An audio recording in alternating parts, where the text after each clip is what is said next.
یہ ایام بڑے سخت ایام ہیں.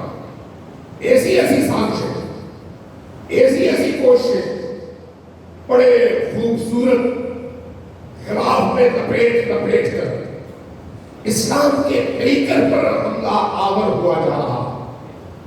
ان حملوں کو پہچاننے کے لیے بصیرت کی ضرورت ہے. موقع وہی ہے جو یا نہروان میں تھا یا پھر باقی کچھ اور جنگوں میں. اگر بصیرت ہو تو انسان نیزوں کے اوپر چڑھے ہوئے قرآن کو نہیں دیکھتا، زندہ قرآن کو دیکھتا ہے. توجہ ہے میں کیا کہہ رہا ہوں؟ آپ کی توجہ چاہیے. اگر بصیرت ہو تو انسان نیزے کے کنیوں پر چڑھے ہوئے اس غلاف کے اندر خاموش قرآن کو نہیں دیکھتا، زندہ اور بولتے قرآن کو دیکھتا ہے کہ وہ کیا کہہ رہا ہے.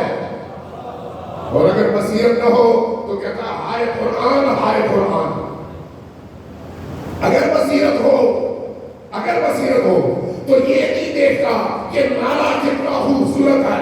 جب نعرہ لگایا جائے لا حکم الا للہ، ہم اللہ کے علاوہ کسی کا حکم نہیں مانتے، تو بے بصیرت لوگ نعرے کے ظاہری حسن اور خوبصورتی کا شکار ہو جاتے ہیں. ہاں بھائی بالکل صحیح کہہ رہا ہے، ہاں ہم بھی کہتے ہیں صحیح کہہ رہا ہے.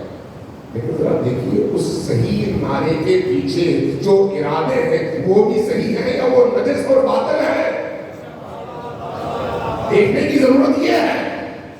آج بھی اسی طرح سے ناموس اہل البیت یا ناموس صحابہ کے خوبصورت ٹائٹل کے پیچھے ناصبیت، کفر، دشمنی اہل البیت اور قرآن سے دشمنی چھپی ہوئی ہے، اور ایسے قوانین پاس کرانے کی کوشش ہو رہی ہے جس کے ذریعے سے خود اسلام کی روح پر حملہ آور ہوا جائے. بظاہر خوبصورت، ہمیں کسی قانون سے کوئی طرف نہیں آئے گا. کوئی بھی قانون کوئی بنا لے، ہمیں قانون برا نہیں لگتا. قانون بنائے، قانون اچھی بات ہے، لیکن کب برا لگتا ہے؟ جب قانون بغیر کسی تعریف کے اندھا بنا دیا جائے. آپ جب کسی جرم کی سزا کا تعین کریں گے تو سزا کے تعین سے پہلے جرم کا تعین کریں گے یا نہیں؟ آپ کہیں گے اگر کسی بندے نے اشارہ توڑا تو ہم اس کو سزا دیں گے، اور سزا یہ ہے، ٹھیک ہے قبول ہے. اب اشارہ توڑنا کس کو کہیں گے؟ زیبرا کراسنگ سے پہلے رکنا چاہیے، زیبرا کراسنگ کے اوپر رک جائے، اگر اشارے سے ایک قدم آگے بڑھ جائے. تو ان تینوں صورتوں میں کون سی صورت ہے جہاں پر سزا ہوگی، کون سی صورت ہے جہاں پر سزا نہیں ہوگی؟ تعین کرنا پڑے گا یا نہیں؟ جب تک جرم کا تعین نہیں ہوتا اس وقت تک سزا کا تعین نہ معقول ہے نہ ممکن. لیکن یہ وہ اندھیر نگری ہے، یہ وہ کالی دنیا ہے جہاں پر پارلیمنٹ کے اندر کچھ چور گھس آتے ہیں، چاہے قومی اسمبلی ہو چاہے سینٹ. قومی اسمبلی میں 380 میں سے 8 بندے چوروں کے نقاب میں، اور پھر کہتے بھی ہیں ہماری خواہش کو یہ دی ہے خفیہ طور پر یہ بل پاس کرواتے ہیں. اس کا مطلب ہے آپ بہت بڑے چور ہیں نا. چور خفیہ طور پر آتا ہے، جس کے پاس عقل ہو، جس کے پاس دانش ہو، جس کے پاس دلیل ہو، وہ سینہ ٹھوک کر سامنے آتا ہے اور کہتا ہے ہم یہ قانون بنا رہے ہیں، آؤ اس میں اگر کوئی اعتراض ہو بتاؤ. اور سامنے والے کو ایسا جواب دیا جاتا ہے جس کے نتیجے میں وہ خاموش ہو جائے اور آپ قانون بنا رہے ہیں. لیکن چور دروازے سے آنے کا مطلب ہی یہی ہے کہ آپ بھی چور ہیں اور آپ کا بل بھی چور ہے. اور یہی کام سینٹ میں بھی ہوتا ہے. 100 بندوں میں سے 25 بندے، اور ان 25 بندوں کو بھی بل دیا نہیں جاتا، بلکہ کہا جاتا ہے تم لوگوں نے آنکھیں بند کر دی ہیں، اس لیے تم انسان نہیں ہو، تم گدھے ہو، ٹانگے کے گھوڑے ہو. تمہارا کام ہمارے بابو کو کھینچنے کے نتیجے میں سر ہلانا، اس کے علاوہ تمہارا کوئی اختیار نہیں ہے. اور اس کی پاداش میں تمہاری جیبوں میں، تمہارے اکاؤنٹس میں ہم 25 کروڑ روپے ڈال دیں گے. اور نتیجتاً نہ بل کسی نے پڑھا، نہ بل کسی نے دیکھا، صرف سر ہلا دیا اور بل کو قانون بنانے کی ایک مضمون اور کوشش ہوئی.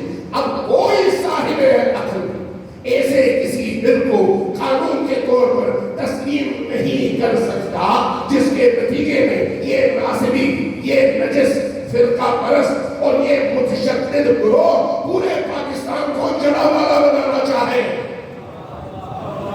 پاکستان کو جڑا والا بنانے کی سازش کی ابتدا یہ بل ہے.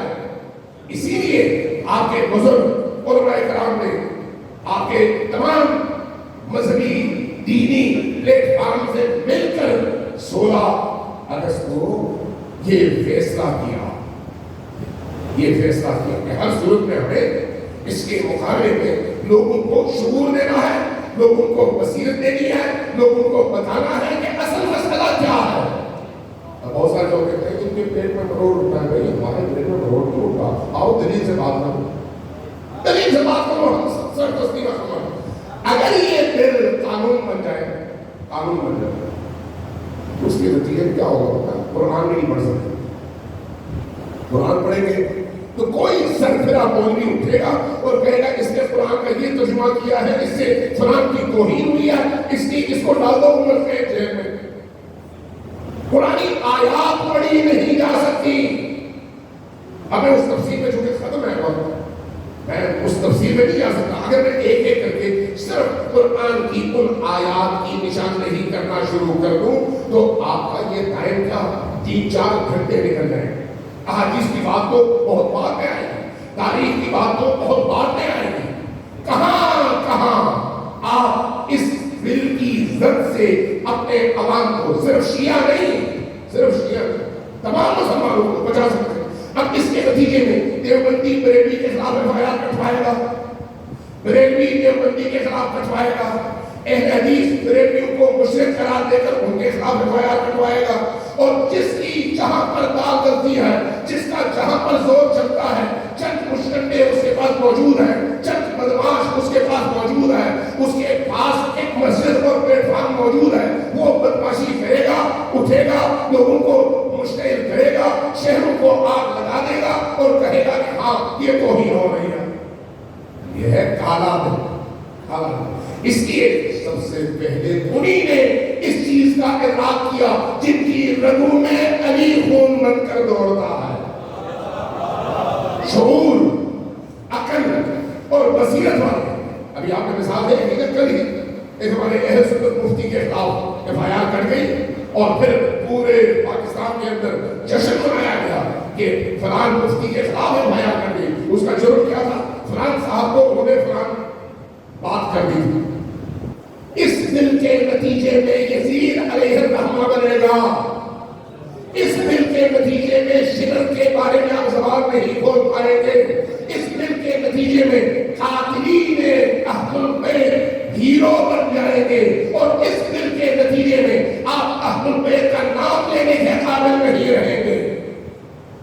ایک ایسا کالا کون اس کو قبول کر سکتا ہے؟ آپ قبول کر سکتے ہیں؟ کر سکتے ہیں؟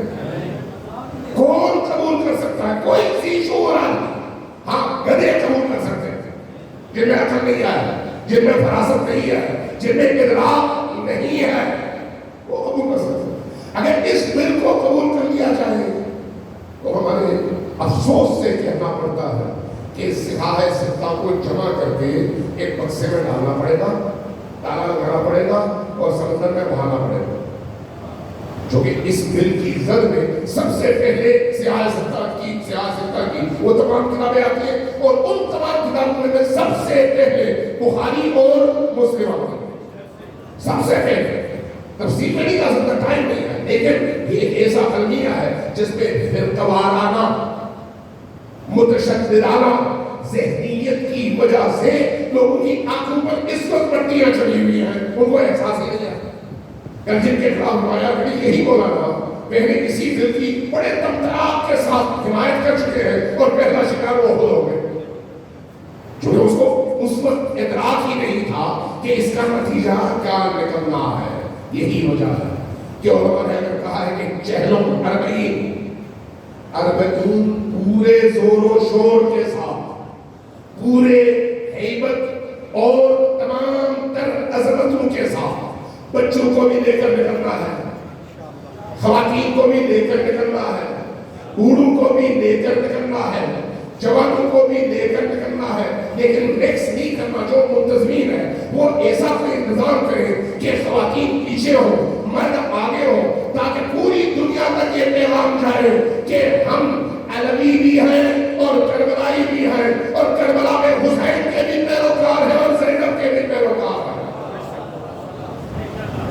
یہ ہمیں 40 میں لوگوں کو دکھانا ہے، 40 میں اس پاکستان کی عوام کے سامنے یہ بتانا ہے۔ اور پھر 40 کے بعد اگر اس بل کو واپس نہ لیا گیا اور آفیشلی کوئی سٹیٹمنٹ ریاست کی طرف سے جاری نہ کی گئی تو پھر اسلام آباد کی سرزمینوں کی اور یکم ربیع الاول کی تاریخ جو اس حوالے سے ساتھ دینا چاہتا ہے وہ ذرا اونچی آواز سے لبیک یا حسین کے نعرے سے جواب دے۔